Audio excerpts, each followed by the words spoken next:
We are time traveling back to 2021. Hello guys, and welcome back to another cold episode. On today's episode, we are taking a look at Tri-Brigade Zoodiac.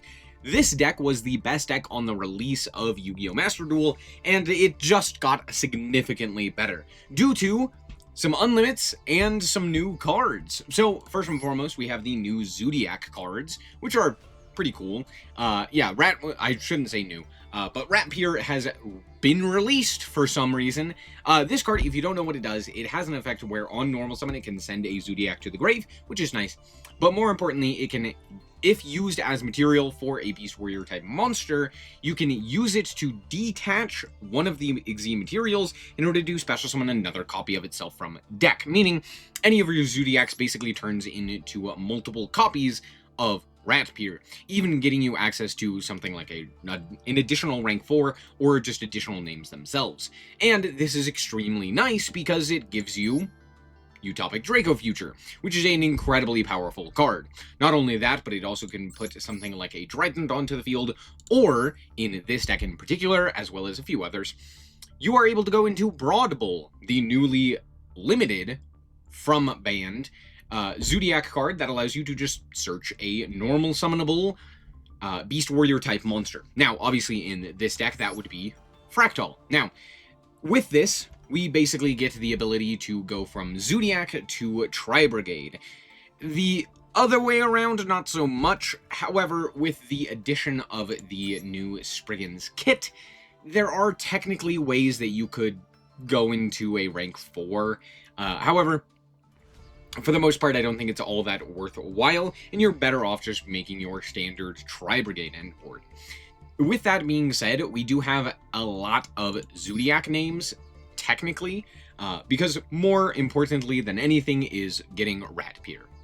That's it. We just want a whole bunch of Rat Pier and access to it. So we are playing not just the Rat Pier, but we're also playing a few additional Zoodiacs, just as more ways to get Zoodiacs in rotation. So we are playing the 3 Rat Pier, 3 Tenki, and 3 Barrage. That's 9 copies of the Rat, as well as the Thoroughblades and the Ram as well, so that we can go into additional Tridents or what have you. The rest of the cards in here are pretty solid as well. We have the Tri-Brigades, the 3 Nerval, 1 Karos, 2 Kit, and 3 Fractal. Now, notably, Tenki can search the Fractal if need be, but mostly it's going to be used to search out one of your Zoodiacs. We're also playing the new Spriggan's kit, which has the ability to, when sent to the graveyard, special summon a Tri-Brigade from grave, which is pretty solid, allowing you to go for Fractal into Kit, into New Kit, into Reborning one of those, and then that's the 2 material in grave to go for a Link 2, that being Ferrigite, or I guess technically Double Dragon Lord as well. And that is kind of the concept here. You could also make the new Arms Mauser. However, this card in particular, I didn't find all that useful in this version of the deck, mostly because the reason you would use this is to trade 2 Beast Warrior, or Winged Beast type monsters into Tri-Brigade. So you would, you know, maybe you'd make 2 Zoodiacs or something else of that nature, like, for example, bringing back a guy off of Chalkanine, linking those 2 away for the Mauser, and then going from there by dumping 2 of your cards. However, in this deck, we do have, with any of the Zoodiacs, the ability to go Broad Bull and just search the Fractal. And at that point, we don't really need access to Mauser. While it is still nice, this is a cuttable card in this version, which is kind of surprising given the fact that it is still a really powerful card, and it is generically applicable. So, pretty interesting there, but still a powerful card. The rest of the cards are pretty simple, just a whole bunch of hand traps. Maxi, Droll, Ash, and Fua, as well as 2 Imperm, because I had space for it. We're also playing a few additional cards in here with the Triple Tech and the Droplet to help us going second. And we have 1 singular brick that always ends up in my hand, Apex Avian. This card, again, I wasn't originally playing. I was originally playing the additional trap, where is he? This one, Revolt, as a way to get ease of access into Shuraig. However, I found out that it just wasn't really worth it, and it was better off just being Apex Avian. This happens to be a Winged Beast, which is nice, but more importantly, you summon it off of Simorph, which has a few ways of actually summoning this.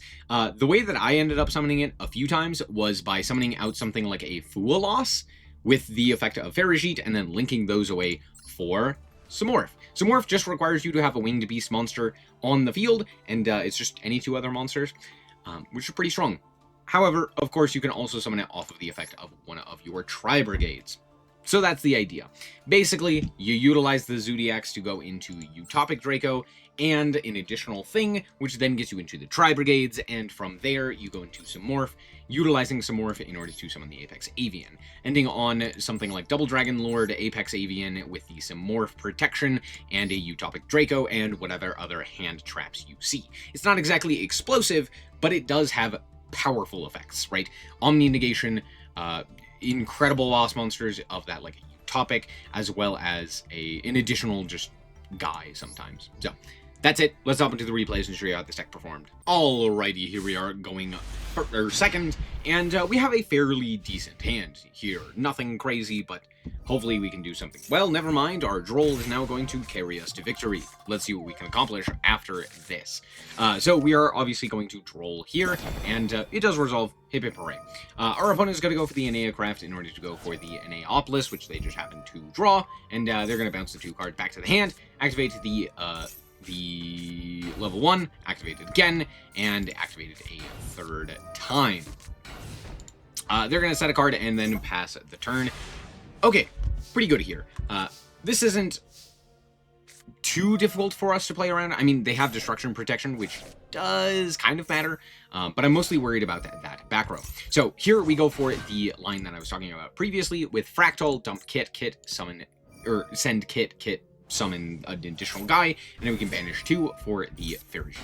Fairy Sheet is going to special summon the Ram, and this is a mistake. I shouldn't have done this. What I should have done is summoned a Tri-Brigade so that I could use my normal summon on a Zoodiac, and what I should have done is go normal Tri-Brigade, and then link off there with the Nerval to go into the Shuraig. Shuraig could then deal with the back row and force out any form of interaction the opponent might have. And this actually comes up ends up biting me in the butt here, because I'm going to do the same thing just now with a Borbo on my field, and as it turns out, yeah, they're going to interact with me here. It turns out being Sol and Luna, which is a little annoying, right? We do draw the triple attack, which is kind of funny, and we're going to banish the Leo from our opponent here. We do get burned because the card was sent to the graveyard, but that's fine. We're going to go for the Shuraig, or the Morph, just walk over the field here, and pass the turn. I kept the triple attack because I thought it would trigger. It didn't. I'm just bad. I really did not play this very well. That's fine. Our opponent's going to go and add back the tail. Now, this doesn't actually work, and I found this out the hard way by playing this deck myself. But this card, it does say when an opponent's, or sorry, when your opponent activates a card or effect that would destroy a card on the field.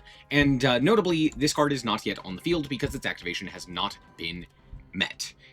So I am actually negating the activation, preventing the card from hitting the field, and therefore the card, the tail, cannot flip up. So, good game. But I did make a mistake there with the normal summon of the, or with the special summon of the Zoodiac. Should have special summoned a Tri-Brigade there and then just linked off with the Shuraig. Then I could have normaled, make Zeus, nuke the field, and then they're just dead from there. So, oopsie poopsie, my bad. Alrighty, here we are once again going second, and we have Fua lost this time to hope and pray that we get there, and we're going to see what we can accomplish. Alright, it's Cool Tune. Not the greatest for us, but hopefully we can get there. Our opponent's going to look at our hand and sculpt the top of our deck as well, and grab 2 Cool Tune Synchros. They're going to banish the Droplet and give me the Tenki, which will actually come back to bite them as well if I was smart. I'm actually really dumb here because... So, okay, first and foremost, of course I do end up using the Tenki to immediately find ourselves the... what's this bucket? Our opponent, for some reason, also goes for the Loudness War. Couldn't tell you. We grab the Rapier here, and they do end up popping. Again, don't know why. They're going to banish one of our kits. That's fine. And we're just going to go for the Fractal. Now, the reason I say that I'm stupid here is because I don't actually end up normal summoning the Rapier, and I don't know why. That's just straight up a mistake. I should have normal summoned him, but alas, I didn't. Anyway, we're going to go for this Brigand Kit, which my opponent then elects to place a card onto the bottom of the deck, which is a choice. Look, I don't know what my opponent is doing. They're attempting to do things look, I just don't know. Anyway, it's fine. The Fractal still has the ability to utilize the 2 cards in Grave. However, our opponent is actually going to go for the back-to-back here, which could cause some issues. Okay. Cool. Well, I'm going to go for the Borbo here, and it's going to be met by Imperm as I attempt to go to combat, which I'm not yet in combat. So I go to main phase here. We're going to pop the back-to-back, and the back-to-back is going to summon the Rekko, and then Synchro summon into Crackle. Look, I have no idea what my opponent's doing. If I had just normal summoned Rapier, like a good little boy, we would have been fine, even with the Imperm, because what we could do is we could go Rapier into Borbo, and then my opponent negates, and then we just go into, like, a Tiger Mortar, and then we go, or we go into Trident, we pop, they activate an effect, and then we just go for the Rapier. I don't know why I didn't do that. We would have had, like, 9 additional material here, but luckily our opponent is bad and decided to do none of the things that they could have done, and instead just went for Crackle, which doesn't do anything here. So, they banished Samorg as well, which is a choice. Anyway, we're going to go for the Chakanine, we're going to Reborn a guy, and then we're going to activate the Barrage. We're going to go for the Barrage for the Rapier, then we're going to attach itself to the Trident. We're going to go for the Hammer Kong, we're going to activate the effect of the Hammer Kong, we're going to summon the Rapier. We're going to go for the Tiger Mortar, we're going to activate the effect of the Tiger Mortar, which is going to summon the Rapier. We're going to go for the Broad Bull, which is going to activate its effect, and we're going to search out from our deck a Ram, which we basically had anyway. We're going to go for the Utopic Draco Future, and at this point, the game is pretty much over. We can go for the Mauser and activate its effect, sending 2 cards to the graveyard. Because we haven't yet searched with Nerval, we can search the Karos. Karos can then special summon itself, and we can kill them from there. So, while both me and my opponent just did throw a little bit there, we still got there in the end. So, good game. Alrighty, here we are actually going first this time, and this is going to show you what Rapier does. First and foremost, we're going to normal summon the Rapier. We're going to activate its effect, which is going to be met by the Fuwalos, which we will promptly negate with the Ash Blossom. Hooray, called by the Grave 2, Electric Boogaloo. We're going to send the Ram to the graveyard. Out comes Borbo. We're going to activate the effect of the Borbo. We're going to detach in order to summon a Rapier. We're going to go for the Hammer Kong. We're going to activate its effect in order to go into Rapier number 3. Hip Hip Hooray, out comes Utopic Future, and then Utopic Draco Future. Cool. Now we're going to go for the Broad Bull. Now that we can play around the Droll, we don't actually have to be worried about that. We're going to search the Fractal. They're going to attempt to activate the Droll. We're going to promptly negate that because Utopic Draco Future is a card. We're going to go for the Chakanine. Chakanine effect is going to activate. We're going to detach in order to add back, or special summon back the Hammer Kong. We're then going to go for the Tiger Mortar. We're going to activate the effect of the Tiger Mortar. We're going to reattach the Ram to give us target protection from traps specifically. And then we're going to go for the Trident. Now we can go for the Fractal. Fractal is going to send Kit. Kit is going to send Kit. Kit is going to special summon back the Fractal. And then we get to activate the Fractal. Vanishing 2. Those were the wrong 2. It's fine. We're going to special summon out our guy here. Now, what I should have done is special summon Kit so that I could use the Fractal effect off of the summon of the Ferrigite. Bit of a goof on my part. Happens. It's fine, because now we get to go, because we summoned the Fuwalos, into Samorph. Because again, Fuwalos is a Winged Beast. There you go. We're going to cycle a card, and hey, that's Droll. You'll love to see it. We're going to go for the Mauser here. We're going to dump 2 cards, and then we are going to just activate the...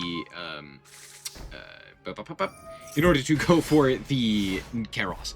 Activate the Nerval to go for the Karos. Summon out during the end phase our Apex Avian. Our opponent attempts to pop one of our cards, and the only target that actually does anything there is the Trident. So they pop the Trident. They're going to go for the Golden Sword Soul, crash, and then pass the turn. They attempt to activate their end phase effect, and I negate it, which promptly is met by a concession. Here's the thing. Not only could we have negated something using the Apex Avian, if we had done that on our opponent's turn, we could have then, during the end phase, special summoned it back from the hand. However, here, what we could have done is special summon Nerval from the deck, allowing us to do the whole Tri-Brigade aspect of our deck, which is also pretty cool. More specifically, we would make Shuraik, which would then banish their card and put lethal onto the board.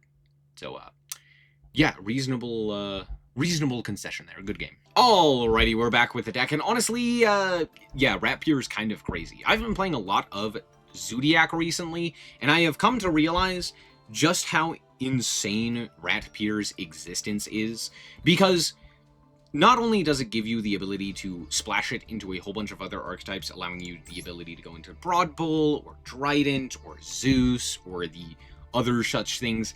The most important thing I think that it does is it gives you the ability to play under a whole bunch of hand traps without really being forced to interact with the opponent, or like having the opponent interact with you before you just make Utopic Draco. Meaning that you can play under Droll, you can play under Ash, you can play under Veilers and Imperms and all of this stuff. And then as soon as something important happens, you can just Utopic Draco Future it. I guess besides Imperm, right? But it's kind of crazy, right? And the thing is, if you do attempt to interact with Ratpier, because of the nature of Zoodiacs and Ratpier in particular being a soft once per turn effect tied to the Exe monster that has it as material, not that used it as Exe material or like Exe summoned using it, what you end up having is just like no real options for the opponent to interact with it. Other than Fuelos and Maxi, there are no real effective ways of dealing with Ratpier unless they like normal summon it and then you go Soaker it. That's kind of it.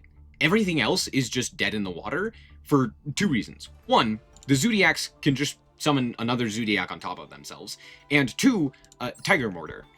If I end up detaching the Ratpier from my guy, it gets impermed. Cool, I'll just make Tiger Mortar reattach the material and then do it again anyway, and that still ends with all of the material being used.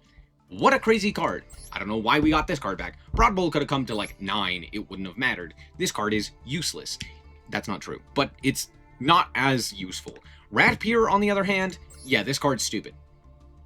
As for the Tri-Brigade stuff, the new Tri-Brigade cards are actually really nice. They're just solid cards, right? Spriggan's Kit is a nice addition to the deck. It's like exactly what the deck needed without changing it in any real meaningful way, but now it's just another thing that you get to do off of Kit. So you can dump with Fractal, send Kit, Kit then reborns a guy, and then from there you have the 2 material to summon out the many Link 2s that you have access to, right? I'm not even playing the Bear Brum, but we still have the ability. Okay. But we still have the ability to summon Bear Brum, we can summon the Farashit, or we can summon the Mauser, all of which are very impactful. I will say this one's less impactful if you summon it off of the effect of the Tri-Brigades, because it specifically has to be Link summoned. Speaking of which, yeah, this card's also pretty good. Just like any 2 Beast Warrior, Winged Beast monsters gets you into the full Tri-Brigade line, while also giving you access to the ability to like chain block and summon a whole bunch of guys. So there's a lot of stuff like that. The biggest downside is, unlike the other Tri-Brigades that lock you into utilizing Tri-types to go into extra deck monsters, this one specifically locks you into only summoning the Tri-type extra deck monsters, which does come up occasionally. Notably, it comes up with Utopic, but it also comes up with other archetypes. For example, you can't summon Elf, right? Sprite Elf, can't summon that guy. There's a bunch of other stuff of that nature that is hindered because you get locked off of the Mauser effect. But all in all, it's still a powerful card, and all of these are fantastic additions to the already powerful Tri-Brigade without changing the way that it works, which I think is great. And so, yeah, I'm just real glad to see that this deck is back, and it's been a blast to play. So, there you go. Thank you guys so much for watching. I hope that you guys did indeed enjoy it. If you did, a like is very much appreciated, and remember to always stay frosty. Bye-bye.